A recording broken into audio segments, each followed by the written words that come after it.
Ayan, magandang araw sa lahat and Happy New Year po sa lahat Dahil po ngayong New Year, nandito naman po tayo sa ating taniman na Formosa na pinya upang magpabunga Upang ipakita ko guys sa inyo step by step kung paano tayo magpabunga ng ating Formosa na pinya.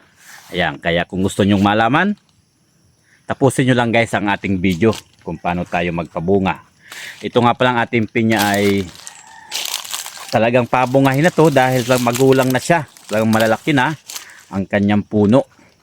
Medyo na-delay lang nga tayo sa pagpabunga nito dahil grabing ulan nga dito sa atin, kaya ito na-timingan natin na medyo mainit-init ngayong araw na pitsa 1 ng January. Talagang New Year guys. Ngayon tayo magpapabunga.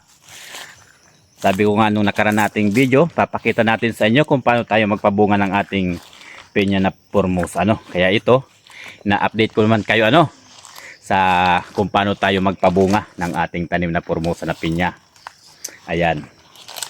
Kaya ayan guys, tayo nagpapasalamat sa ating mga subscribers na sumusuporta sa ating channel dahil 2026 na.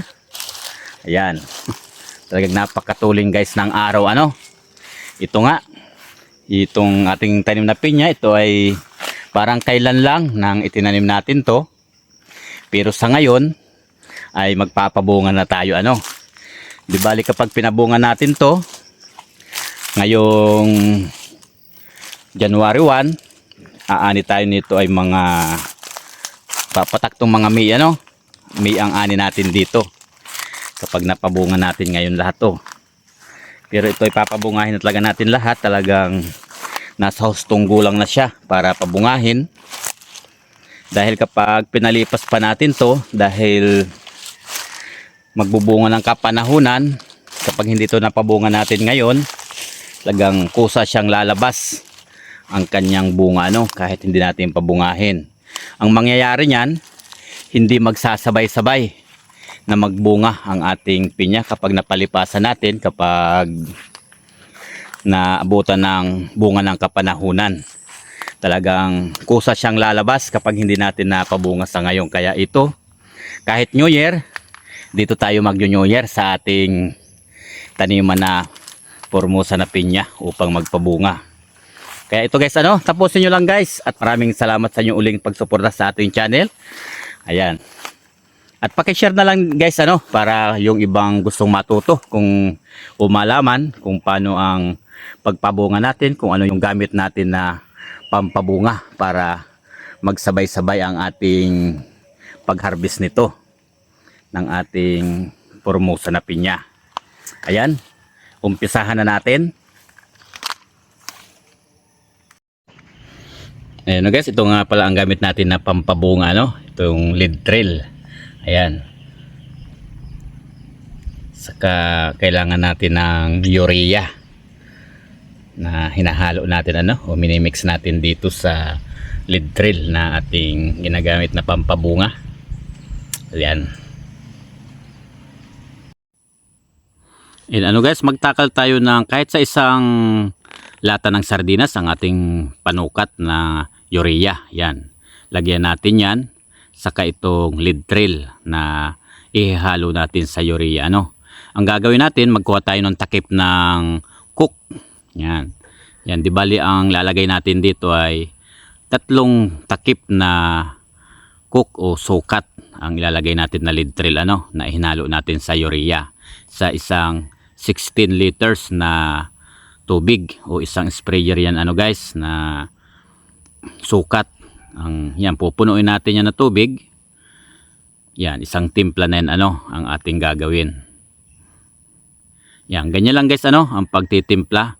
Kaya medyo tinapangan natin dahil medyo talagang umuulan dito sa amin talaga, para sigurado na effective ang pagpabunga natin, para lahat magbunga, para walang hindi magbubunga Yan, ang paglalagay guys ng pampabunga, ito ay patutuluan natin sa pinakatalbos ng kanyang puno Yan, patutuluin lang natin yan dyan sa pinakatalbos ng pinya para Talagang, di bali ang ginagawa natin dito, dalawang linya ang ating daan para wala tayong malilipasan na hindi magbubunga. Dahil ito guys, isa ito sa pinaka-importante sa pinya. Dahil kapag may nalipasan tayo dito na pagpabunga, sayang dahil hindi na natin yan maaani. Yan ay mapag-iiwanan na yan. Kaya dapat ang pagpabunga ay hindi basta-basta lang. Talagang dapat ay nasa tamang diskarte din para wala tayong maiiwanan. Kung may maiwanan man ay medyo paisa-isa lang, hindi yung marami, dahil yun nga ang pinaka-importante para maani natin to na sabay-sabay. Kaya tayo nagagamit ng pampabunga. Dahil kung pabubungahin lang natin to sa panahon, hindi to magsasabay-sabay na magbubunga. Kung sa panahon natin to pabubungahin, kaya ang ginagawa natin para ma-harvest natin to, dahil isang harvesta lang ito guys, ang ginagawa natin dito, talagang gumagamit tayo ng pampabunga ng ating tanim na Formosa na pinya para sabay-sabay natin ma-harvest. Yan, di ba ganyan lang guys ang pagpabunga. Talagang saktong-sakto sa pinakatalbos ng pinya. Yan, basta yan guys ay matuluan lang yan. Yan ay lalabas at lalabas ang kanyang bunga. Basta yan malagyan natin ang pinakatalbos na yan. Yan, kaya kung tayo magpapabunga, di baling mabagal lang, basta sigurado na malagyan natin ang ating tanim na pinya. Dahil may nakaligtaan tayo sa pagpabunga ng ating pinya, ito ay masasayang lang. Dahil ito ay dapat magsabay-sabay ang pagpabunga natin. Dapat ang bawat talbos ng ating pinya ay malagyan natin para wala tayong lipas. Bubunga naman to, kaya lang mahuhuli na siya. Ang mangyayari to, mapapabayaan na natin to. Ito ay madadamuhan kapag yung hindi natin napabunga. Kakainin lang ng mga alaga natin dito. Kaya mangyayari niyan, malulugi tayo dahil bawat puno nito ay mayroon tayong puhunan. Kaya ang pagpapabunga ng pinya ay hindi basta-basta. Kaya dapat sa bawat linya sigurado ang paglalagay natin ng pampabunga. At yung sukat dapat ay tama din ang sukat na ilalagay natin lang lead trail.